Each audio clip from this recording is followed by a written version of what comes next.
घड़े घड़े होंगे ताली बजने जुए महाराज अंधारलाम देखाई तो नहीं होशे समझता है यार आछो धन देखा रहे तो कौन थापड़े ठुकरे कौन ताली बजाई रहे हो ठीक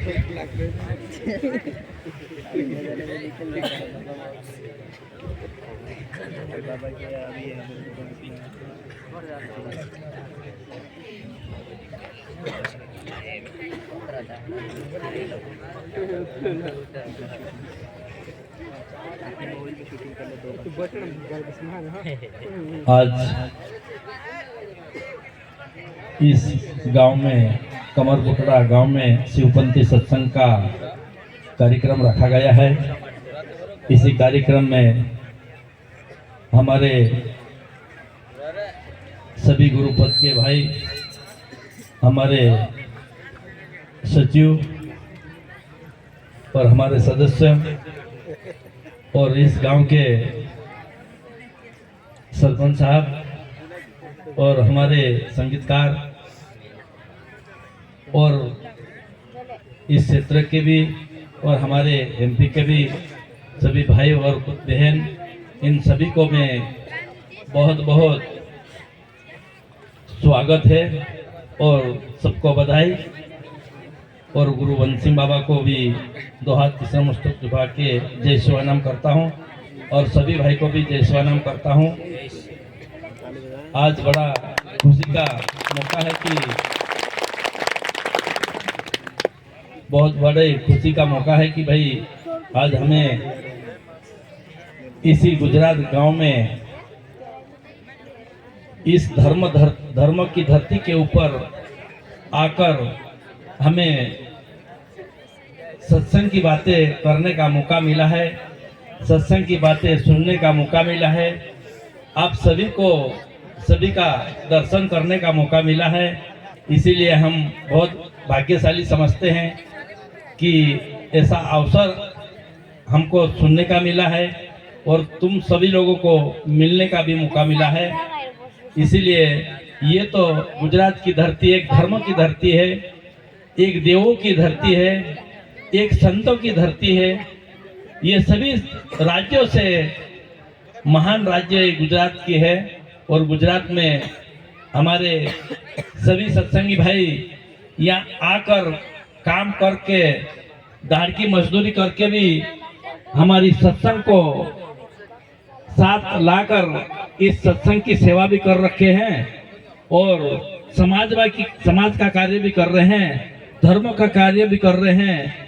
ऊपर से हमारा पेट पालन, हमारा संसार पालन के लिए भी मेहनत मजदूरी कर रहे हैं। इसीलिए बहुत बहुत बधाई के पात्र है तुम लोग जो इतना कष्ट करके भी धर्म को साथ रखे हो और धर्म को पालन कर रहे हैं। क्योंकि हमारा समाज, हमारा संसार, क्योंकि इस सत्संग को सुनेंगे, सत्संग को मानेंगे तो हमारा मन में भी विचार अच्छा आएगा और हम अच्छा काम कर सकेंगे। लेकिन सत्संग नहीं रहेगी तो हमारा मन और अलग चले जाएगा और अलग काम करेंगे। ये महेश महाराज ने आप सबको बोला है कि भाई गुरु वचन को रखना संभाल के। गुरु वचन में बहुत गहरा राज है। क्यों कि गुरु वचन जो संभाल के रखेंगे तो वो सारी चीजें अच्छे हमें पता चल जाएगी। लेकिन गुरु वचन जो है उसको संभाल नहीं पाएंगे तो हमारा पटरी रेल से उतर सकती है। इसीलिए महेश महाराज ने कहा कि जो सत्संग कर रहे हैं, जो अच्छा काम कर रहे हैं, धर्म पालन कर रहे हैं, संसार के लिए और समाज के लिए कुछ अच्छा काम कर रहे हैं तो ये फालतू जाने वाला नहीं है। ऐसा कहना पड़ा है कि महेश महाराज का, क्योंकि दीपक जलता है, महेश महाराज का कहना है दीपक जलता है तो रोशन जरूर करता है, ये फालतू जलता नहीं है और वो रोशन करता है और उजाला करता है। ऐसा गुरु करेंगे तो हमारा जीवन में भी अच्छाई आएगी, हम हमारा जीवन में भी अच्छाई को जान पाएंगे और बुराई क्या चीज है और अच्छाई क्या चीज है इसको पहचान पाएंगे। इसीलिए हम ये चीजें करना जरूरी है। महेश महाराज का कहना है कि बीज बोते हैं तो वो फालतू नहीं रहता है, उसका अंकुर निकलता है। और कर्म करते हैं तो वो कर्म फालतू नहीं जाता है, उसको भुगतना भी पड़ता है। और वही कर्म हमारे को अच्छा ही काम आता है, क्योंकि जो अच्छा कर्म करेंगे वो अच्छा काम आएंगे, जो बुरा कर्म करेंगे तो भुगतना पड़ेगा।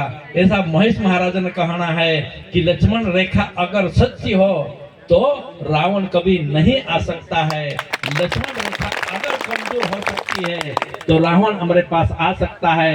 ये महेश महाराज ने बहुत बढ़िया भजन में सबको बताया है, और ऐसा भजन बताया है कि इस भजन के द्वारा हमें पूरी सत्संग को समझ पाएंगे, क्योंकि वह भजन बहुत गहरा है और इस भजन के समझने में बहुत बड़ा गहरा राज है। इसीलिए भजन को बहुत स्वागत करता हूं मैं कि इस भजन में बहुत अच्छी बात है, क्योंकि वो हमारे पास जो बुराई क्यों आती है कि हमारे पास कमजोर होता है, हमारा विश्वास कमजोर पड़ जाता है, हमारा विचार जो गुरु प्रति कमजोर पड़ जाता है, धर्म प्रति कमजोर पड़ जाता है, तब जाके हमारा शरीर में अगर बुराई हो सकती है। लेकिन हमारा विचार मजबूत रहेगा तो ये बुराई कभी हमारे पास नहीं आएगी। ऐसा महेश का कहना है कि लक्ष्मण रेखा अगर सच्ची होगा तो रावण नहीं आ सकता है। इसीलिए अच्छाई जो लक्ष्मण रेखा वो है ना, वो गुरु जो शब्द के द्वारा जो बोल अपन को बताई है वो पक्की करना है, क्योंकि अगर अच्छा शब्द हम शब्द के ऊपर भरोसा करेंगे तो अच्छाई जरूर आएगी। इसीलिए क्योंकि हम संतन संगत जब तक हम करेंगे तब तक हम अच्छा काम कर सकेंगे। अगर संतन संगत नहीं रहेगी तो अच्छा काम भी नहीं हो सकता है, क्योंकि जगत में संतन संगत करेंगे तभी जगत का सार होगा। संतन संगत नहीं होगी तब जगत के सार कभी नहीं होगा। लगे संतन संगत में करना जरूरी है, क्योंकि संतन संगत में रहेगा तो वो संत कहलाएगा। अगर ऐसा फालतू रहेगा तो कोई दार कुटिया कहलाएगा, कोई सट्टारा कहलाएगा, सट्टा खेलने वाला कहलाएगा, गांजा वाले रहेंगे तो गांजा पीने वाले कहलाएंगे, दारू वाले साथ रहेंगे तो दारू पीने के वाले कहलाएंगे, लेकिन सत्संग के साथ रहेंगे तो सत्संगी भाई कहलाएंगे। इसीलिए हम सत्संग के साथ जुड़ कर रहे, सत्संग के साथ जुड़ कर रहेंगे तो सत्संगी बन सकेंगे, अच्छा इंसान बन सकेंगे, अच्छा काम कर सकेंगे। लेकिन सत्संग हमें नहीं मिलेगी तो हम कुछ गलत काम कर सकेंगे। इसीलिए संगत अच्छी होना चाहिए। जन्म से इंसान कभी चोर नहीं बन सकता, जन्म से इंसान कभी दारू पीने वाला नहीं बन सकता, जन्म से इंसान कभी संत नहीं बन सकता। लेकिन जैसी इस धरती के ऊपर संगत रहती है वैसा इंसान बन जाता है। इसीलिए हमारा संतन कहना है, गुरु वंश सिंह बाबा का कहना है कि संगत अच्छी करो, अच्छी संगत करेंगे तो अच्छा इंसान बन सकेंगे। अगर बुरी संगत कर लेंगे तो इंसान बुरा बन जाएंगे। इसीलिए संगत हमें अच्छी करना है। अगर अच्छी संगत करेंगे तो भले ये महेश महाराज कहा कि नहीं कि देश में रहो या प्रदेश में रहो, लेकिन गुरु वचन का पालन करते रहो, सत्संग करते रहो, धर्म का कार्य करते रहो। ये हमारा कर्तव्य है, ये हमारा कर्म भी है। इसीलिए ये लकड़िया महाराज आपके सामने बताया है महान संत की बात। इस धरती के ऊपर महान संत ने उन्होंने जो वीर भातु जी ने पैदा हुआ है, लेकिन हमारी जान की परवाह नहीं करी, लेकिन हमारे लिए ये सभी चीजें छोड़ के गया है और ये अच्छाई चीज हमारे लिए करके गया है। और शांतिलाल दादा ने कहा है, एक बेटी ने बालपन से बुढ़ापा हो गया तब तक भी भगवान की भरोसा अगर कभी छोड़ा नहीं तो आखिरी में भगवान को प्राप्त करा है। ऐसी विश्वास अगर भगवान के ऊपर करते हैं तो भगवान हमें अच्छा काम जरूर कराएंगे और अच्छा जरूर रहेंगे हम, और अच्छा इंसान जरूर बन जाएंगे। लेकिन जब तक ये नहीं हो पाएंगे तब तक नहीं। जैसा रमेश दावर ने अभी कहा है कि रमेश दावर ने कहा है कि बाजार में हीरा पड़ा तुलसी लपटाए है, जो साना होता हो उठाता है, लेकिन अगर जो जिसको नहीं पता है वो अच्छी चीज को भी नहीं पहचान पाता है। लेकिन इसके पास हीरा था, लेकिन कुछ हीरा की पहचान नहीं थी, लेकिन जिसके पास पहचान थी उन्होंने भी उसका अच्छा चीज का गमा दिया है। इसीलिए आप अच्छी चीज को पहचान करने के लिए हमारा गुरु वंश सिंह बाबा ने हमको इस चीज को बताया है। और हमारा 16 शास्त्र 18 पुराण भी हम 5 तत्वों के अंदर हमको बताया है गुरुवंश सिंह बाबा ने। 5 तत्व कौन सा है? आकाश तत्व, वायु तत्व, तेज तत्व, जल तत्व और पृथ्वी तत्व। ये 5 तत्वों से हमारा जीवन बनता है, हमारा शरीर बनता है और 5 तत्वों से ये सारी ब्रह्मांड बनती है। लेकिन उसी शास्त्र ज्ञान की बातें नहीं मालूम पड़े तो चलेगा, लेकिन हमारा शरीर की बातें जरूर मालूम पड़ना चाहिए। इसी शरीर में रखी गुरुवंश सिंह बाबा 5 तत्व भी बताया है, 33 कोटि देवता भी बताया है। इसी शरीर में रहकर सभी चीज इस शरीर में है, ऐसा गुरुवंश सिंह बाबा के कहना है। ना शास्त्र हम जान पाएंगे तो चलेगा, नहीं हम गीता रामायण जान पाएंगे तो चलेगा, लेकिन हमारा शरीर जानना जरूरी है, क्योंकि इसी शरीर में सभी चीज छुपा हुआ है। ऐसी शरीर में रखी सब चीज ज्ञान जितना है, 16 शास्त्र 18 पुराण का ज्ञान भी इसी शरीर में है। इसीलिए इसी शरीर में भगवान भी है, इसी शरीर में देवता भी है, इसी शरीर में सब कुछ है। इसीलिए इसी शरीर में 10 प्रकार की वायु बताई है, प्राण अपान अंदान समान व्यान, यानी 25 प्राकृति में बताई है। इसमें शरीर में रखी 10 प्रकार की वायु बताई है, 25 प्राकृति में उसको सभी 25 चीजें बताई है। और इसी में 3 गुण और 25 प्राकृति बताई है। अंत कारण भी इसी में बताया है, चीज भी इसी में बताया है, मन भी इसी में बताया है और अहंकार भी इसी में बताया है। और इसमें काम भी इसमें बताया है, क्रोध भी इसमें बताया है, लोभ और लालच भी इसमें बताया है। लेकिन इसे हमें किस हिसाब से देखना चाहिए, इसे किस हिसाब से वापर करना चाहिए, ये गुरुवंश सिंह बाबा हमें तत्व ज्ञान के द्वारा समझाया है।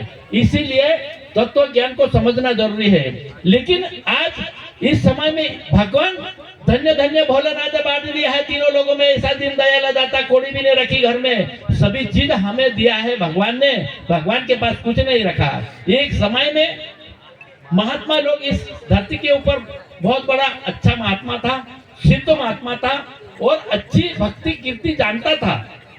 भगवान भक्त के वश में होता है। एक समय में भगवान भक्त के वश में हो गया और भक्त के घर भक्त के पास आ गया और भक्तों को बोले कि भगवान भक्त जी, मुझे तुम्हारे साथ में एक नौकर रख लो। तो भगवान ने कहा कि मैं तो खुद ही नौकर हूँ, तो मैं दूसरे को नौकर कैसे रख सकता हूँ? कोई नौकर रखे तो अच्छा इसमें नौकर रख सकता है, अच्छा और जो पैसे वाला आदमी वो नौकर रख सकता है, लेकिन मैं तो एक भगत हूँ, मैं क्या दे सकता हूँ तेरे को? तो उन्होंने कहा, भगवान ने कहा कि मुझे कुछ नहीं चाहिए, मुझे थोड़ा दिन तुम्हारे साथ रहने का अवसर दीजिए भगवान और भगत, क्योंकि भगवान भगत की वश में रहता है और भगत की बात सुनकर, भगत की भक्ति सुनकर, भगवान का ज्ञान सुनकर, भगवान का दिल सुन, ऐसा साफ देखकर भगवान उसके घर आ गया। तो उनके घर रहा और वो भगवान शंकर ने उसको घर काम करा, उसके घर झाड़ू पोता करा, उसके घर जितना काम करवाए उतना करा। एक समय में संत तो जाते थे बाहर, तो उन्होंने कहा कि मैं भी आऊं, तो चलो भाई। तो उनके साथ में, संत के साथ में उस भगवान ने गया, एक छोटे से बच्चे के रूप में उनके पास में घूमता था। घूमते घूमते गया और गया तो संतों के लगी बात 30 प्यास लगी और देखे तो सब दूर रेती रेती दिख रही थी, किधर नाला नहीं दिख रहा था, किधर ट्यूबवेल नहीं दिख रही थी। तो उन्होंने कहा कि बेटा मुझे बहुत बड़ी प्यास लगी है, तुम किधर पानी है के दे दो। तो ठीक है गुरुजी। तो इधर गया, क्योंकि वो तो भगवान था, एक तरफ जाके अपनी झोटों से गंगा जल को निकाल के उसने उस पात्र भर के दे दिया। तो उन महात्मा ने कहा कि भाई यहाँ तो आग जितने देख रहे हैं वहां तक तो कभी पानी नहीं दिख रहा है, और लेकिन तेरे को ये पानी कहां से मिल गया? संतों को शंका हो गई, क्योंकि इतने रेती रेती दिख रही। नहीं भाई, ये पानी तू कहां से लाया? क्योंकि पानी का स्वाद भी अलग था, पानी का स्वाद अच्छा था, क्योंकि भगवान का पानी था। भगवान का पानी में कुछ कमजोरी आ सकती क्या? भगवान का पानी बहुत अच्छा था। उन्होंने कहा कि इसके पानी का स्वाद अलग है और ये पानी लाया कहां से, ये हकीकत में तुम बताएगा तब मैं आगे बढ़ूं, तो नहीं चल सकता हूं, मेरे को ये बात बताना पड़ेगी। तो संतों की बात सुनकर भगवान ने स्वयं शंकर भगवान का रूप धारण करके स्वयं खड़ा हो गया सामने उन्होंने कहा कि वो बाप रे, मैंने भगवान को इतना दिन तक काम कराया करा था, मैंने भगवान को हमने सेवा करवाई थी, मैंने भगवान में झाड़ू पोता करवाया था, मेरी तो बहुत बड़ी भूल हो गई, भगवान मेरी भूल को माफ करना। तो भगवान ने कहा कि ये नहीं, तुम्हारी भूल नहीं है, मैं तो तुम्हारी भक्ति देख के तुम्हारे पास आया था, और तुम्हारी भक्ति में इतनी शक्ति है कि भगवान को तक तुम्हारा घर पे तक आ सकता है, इतनी शक्ति भगवान भक्त के पास भगवान की है। तो उन्होंने कहा कि ठीक है, लेकिन ये बातें किसी को कभी नहीं कहना, किसी को नहीं बोलेंगे, तब तक तुम्हारे साथ में अभी भी रहूंगा, लेकिन जब जिस बात मेरी बात दूसरों को बता देंगे तो उसी दिन में निकल जाऊंगा। ठीक है, उन्होंने कुछ बात बताई नहीं और घर चल गया, लेकिन जितना काम पहले लेता था उतना काम तो नहीं लिया उसने, लेकिन काम एक दिन काम करा और घर जाके एक दिन महात्मा को कहीं जाना था होगा, उनकी घरवाली थी, वो थी, उनको कहा कि भाई ये काम कर दो, वो काम कर दो, उन्होंने बिल्कुल कम काम करा, तो उन्होंने इनकी घरवाली जरा खिंचवाए और चूल्हे से लकड़ी निकाल के दे दना उस भगवान को मारने लगे और खूब पीटी। लेकिन भगवान पीटने को राजी है, लेकिन भगवान ये भक्ति की बात खूब समझते हैं, भक्तों के ऊपर भगवान कभी क्रोध नहीं करते हैं। लेकिन वो तो पत्नी तो ठोक रही उसको, भगवान को, और उस पति उसी समय आ गया कि भाई तू क्या कर रही है उसको, ये तो इसको क्यों मार रही। तो उन्होंने कहा कि भाई ये कुछ सही ढंग से काम नहीं करता है, मैं खाता खूब है, तो इसको मैं पिट रही और बहुत दन ठोक रही। भगवान तो इसको तो समझ जा, ये साधारण मानव नहीं, ये तो भगवान है। इतने में बोला कि भगवान अंतर ध्यान तत्काल हो गया, और तत्काल अंतर ध्यान होने के कारण से उन्होंने कहा कि तू क्या कर रही थी, ये तो स्वयं भगवान अपने घर आ रहा था। लेकिन उतने में तो भगवान अंतर्धान होगा, और अंतर्धान होने के बाद उन्होंने खूब रोया उन्होंने कि भगवान मुझे दर्शन नहीं देंगे तब तक मैं यहाँ सिर पीट कर मर जाऊंगा। तो उन्होंने भगवान वापस दर्शन देके उसको शिवलिंग के रूप में उसको पकड़ा दिया कि तू आज तेरे रूप में शिवलिंग के रूप में तुम्हारे पास रहेंगे और तुम शिवलिंग के रूप में तुम पूजा करोगे। उसी दिन से शिवलिंग के रूप में पूजा करें, और वही भगवान नामन वो आदमी आज भी किसी के घर में भी रह सकता है और किसी के घर में भी जा सकता है, किसी में घर में भी काम कर सकता है। आज तुम यहाँ पे इस गुजरात गांव में रखी, तुम कुछ काम करने के लिए आए हैं, गुजरात वालों ने भी तुमसे अच्छा काम लिया है, अच्छा काम कराया है, लेकिन अच्छा संत बन के काम करेंगे तो हमारा उद्धार होगा, हमारा भी उद्धार होगा। हम जिस मालिक के घर काम कर रहे हैं उस मालिक को भी अच्छा काम कर देंगे। लेकिन जो अच्छा बनकर रहेगा, संत बनकर रहेगा, तो उसको अच्छा काम मिलेगा। कोई समय में भगवान बनकर भी अपने पास काम करने वाले आते हैं, और कोई आदमी भगवान कहाँ नहीं मिलता है वो भी मिल सकता है। इसीलिए लेकिन भक्ति को अगर कमजोर नहीं करेंगे तो भगवान जरूर मिल जाएंगे, लेकिन भक्ति हमारे पास न रहेगी तो भगवान हमको कभी नहीं मिल सकता है। इसीलिए आज गुजरात गांव में आकर तुम भक्ति कर रहे हैं, भगवान का नाम ले रहे हैं और इतना बड़ा कार्यक्रम कर रहे हैं, और हमारा पेट पालते हुए भी इस कार्यक्रम करे, उस कार्यक्रम करने वाले सहयोग लोग भी हैं, वो भी बहुत बहुत बधाई के पात्र है। क्योंकि भाई हमारा लोगों के ऊपर भरोसा करके तुमने इस कार्यक्रम को सहयोग करा है, इसीलिए तुम भी बधाई के पात्र है। इसीलिए संत की जो आशीर्वाद है, संत का जो आशीर्वाद है गुरुवंश सिंह बाबा, ये गुरुवंश सिंह बाबा के आशीर्वाद तुमके ऊपर सबको ऊपर बनता रहे और तुम इस धर्म का कार्य करता रहो। इसीलिए हम हमारा जीवन अच्छा बनाने के लिए हम अच्छा काम करना जरूरी है, लेकिन कुछ चीज अच्छा जानना भी जरूरी है, समझना भी जरूरी है। क्योंकि समझेंगे तो जानेंगे कहाँ से, क्योंकि भक्ति बहुत बड़ी चीज है, भक्ति की महिमा खूब ज्यादा है। भक्ति की महिमा कोई छोटी मोटी महिमा नहीं, भक्ति से भगवान मिल जाता है। भक्ति एक प्रकार की नहीं, भगवान लोग बोलते हैं भक्ति 8-9 प्रकार की भक्ति रहती है, लेकिन 9 प्रकार की भक्ति किस हिसाब से हम सीखना पड़ेगा। 9 प्रकार की भक्ति हम कैसे करके जान पाएंगे।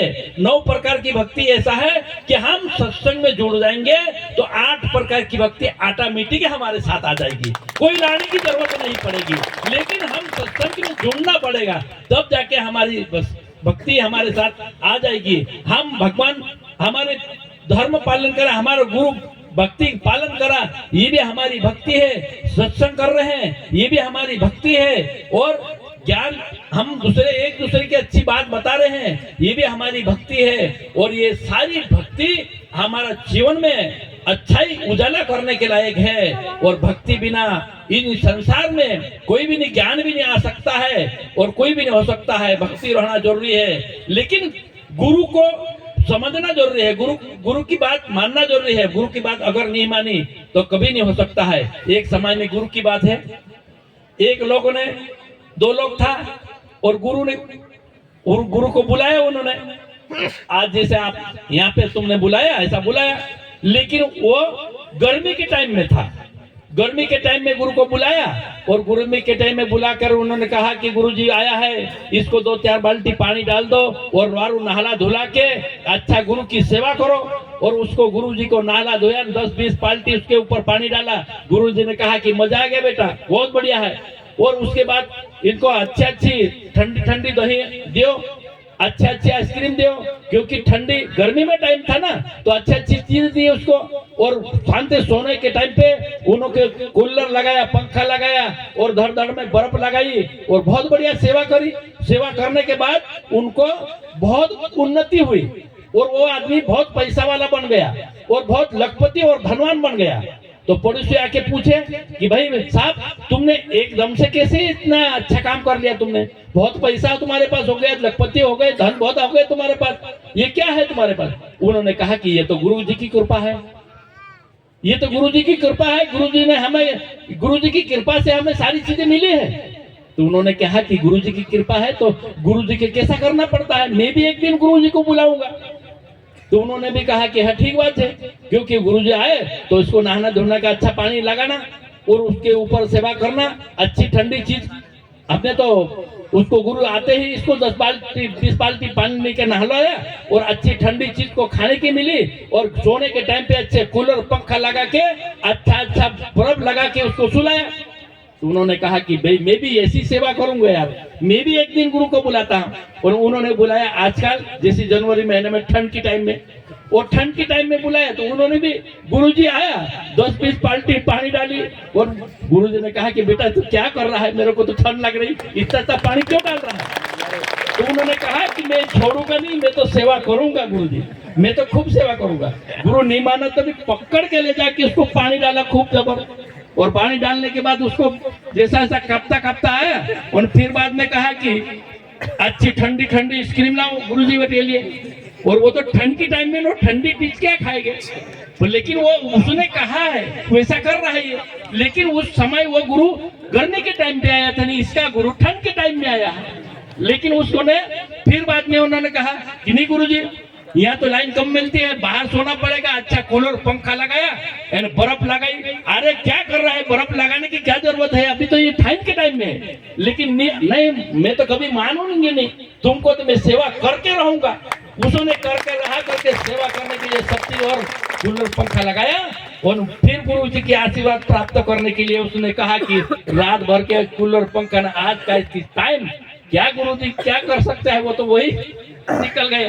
क्योंकि वो देखी दिखाई बात करते हैं, किस हिसाब से हम करना है, वो गर्मी में क्या करना पड़ता है ना, इसकी ठंड के टाइम में क्या करना पड़ता है वो नहीं समझ पाता है। लेकिन लोग ने करा है तो मैं भी करूंगा, लोग ने उन्नति गुरु करके करा है तो मैं भी उन्नति करूंगा। लेकिन उन्नति नहीं होगी ऐसा नहीं है, हम अच्छा काम करेंगे तो जरूर उन्नति होंगे। इसीलिए अच्छा काम करो, अच्छी भक्ति करो, अच्छा इस गांव में अच्छा काम करो, और चाहे हम कितना भी हो लेकिन हमारी ईमानदारी, हमारी भगवान की भक्ति ये कभी खराब नहीं होना चाहिए। इस गांव में अपन आए हैं तो इस गांव में भी हम पूरा काम करके जाएंगे और पूरा काम करके हमारा जीवन हम सफल बनाएंगे। हम झूठ नहीं बोलेंगे, हम किसी को गलत काम नहीं करेंगे, हम लुच्चाई लफांगे नहीं करेंगे, हम ईमानदारी काम करके हमारा जीवन पालन करेंगे और हमारा जीवन को सफल बनाएंगे। और जी जब तक ये कहा है कि महाराज ने कि भाई हमारा जीवन में जैसा कर्म करे वैसा भरना पड़ता है, तो हम कर्म अच्छा करेंगे तो चाहे तो हम गरीब तो लोग जरूर है लेकिन कुछ गलत नहीं है। गरीब जरूर है, आज उन्नति नहीं होगी लेकिन काल जरूर उन्नति होगी। आज भगवान के घर देर है लेकिन अंधेर कभी नहीं होगी। इसीलिए भगवान की भक्ति करते रहो, भगवान को मानते रहो, धर्मों का कार्य करते रहो और हमारा जीवन पालन करते रहो। इस कारण से इस सत्संग में जो कार्यक्रम करने वाले महेश महाराज और उनके साथी भाई, उनके आसपास के गांव के सरपंच और जो मेन लोग हैं उन्होंने मदद करी है। इसीलिए इनको सबको बहुत बहुत धन्यवाद और बहुत बहुत बधाई है। इनको सब स्वागत है। गुरु वंश सिंह बाबा इन सभी लोगों के ऊपर कृपा करे। गुरु वंश सिंह बाबा की आशीर्वाद सबके ऊपर रहे, चाहे महाराज हो चाहे नीर हो। और जो भी इस सत्संग के सुनने आए हैं ये सब अपना भक्ति जो है, भक्ति का भेद उसको मिले और अच्छा काम करने का मौका मिले और अच्छा इंसान बने, ये कहना है मेरा। और मेरे शब्दों में कहीं भूल हो गए तो माफ करना। और कोई इस भक्ति में जुड़ना चाहता है और कोई इसको गुरु शब्द लेना चाहता है, क्योंकि नाम लिया तो सभी लिया, सभी शास्त्र का भेद, बिना भेद का नर्तक गया पढ़ता था चारों वेद। क्योंकि नाम लिया तो सभी लिया, बिना पढ़ता नाम लिया तो सभी लिया, सभी शास्त्रों का भेद, बिना नाम का नरक गया पढ़ता था चारों वेद। अगर चारों वेद में 16 शास्त्र भी अगर पढ़ लिया लेकिन गुरु का नाम नहीं है तो वे व्यर्थ है, ऐसा गुरु का कहना है। क्योंकि गुरु जो चाहे शास्त्र में सीख लिए, चाहे वेद में पुराण में सीख लिए, लेकिन गुरु जो मुख से जो नाम लेते हैं वही सत्य कहलाता है, वही आदमी का काम आता है, वही आदमी आगे बढ़ता है, वही आदमी भक्ति प्राप्त करता है, वही आदमी ज्ञान को प्राप्त करता है। लेकिन गुरु अगर नहीं करा तो 16 शास्त्र ने 18 पुराण भी पढ़ने के बाद भी अगर नाम नहीं है तो व्यर्थ गया, ऐसा संतन कहना है।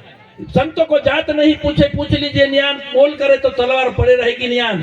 संतों अगर मिलता है तो उसको जात पात पूछाना जाती है, उसको ज्ञान पूछना जाता है और उसको ज्ञान लिया जाता है, वो भक्ति का मार्ग पूछा जाता है।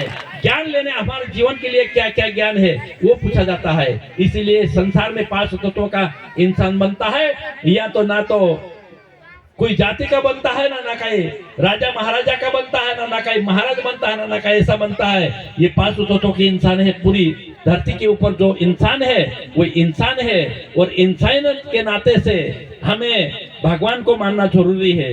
इसीलिए ये कहा कि नहीं, महेश महाराज ने पहले इसको एक दोहा क्या बताया था, हाँ, भक्ति बीज कभी पलते नहीं, क्योंकि भक्ति बीज कभी बदलता नहीं है, बदलता है योग। ऊंचे नीचे घर जन्म रहते हैं लेकिन रहे संत के संत रहे। इसीलिए ये संत जो भक्ति का बीज बनता है वो बीज कभी खत्म नहीं होता है, वही रहेगा। और हम भाई कहीं से भी घर के जन्म लेंगे लेकिन रहेंगे संत की संत, और संत रहना जरूरी है, संत रहना हमारा भाग्य है। इतना कहकर बंद करता हूं मैं। और कोई चाहता है, कोई महाराज में जुड़ना चाहता है तो यहाँ से 1.25 महीने का जन्म डालवा सकता है और 1.25 महीना का और ब्रह्मचारी पालन करके फिर उस सत्संग का जो नाम और सत्संग का ज्ञान ले सकता है और उस सत्संग जो गुरु का शब्द है वो पालन करके हमारा जीवन को सफल बना सकता है। और किसी को इच्छा तो कर सकते हैं। ये महाराज लोग अभी यहाँ पे पिन भरेंगे, पिन भरने के बाद और अच्छी विचार करके चाहे हमारा सत्संग में जुड़ो या हमारे सत्संग में नहीं जोड़े तो बहुत सारा सत्संग है, कोई भी सत्संग में जोड़ लेना, लेकिन फालतू नहीं रहना, जुड़ जाना। कहीं भी सत्संग मिले, जो भी मिले उसी सत्संग में जुड़ना। जय शिवाजी।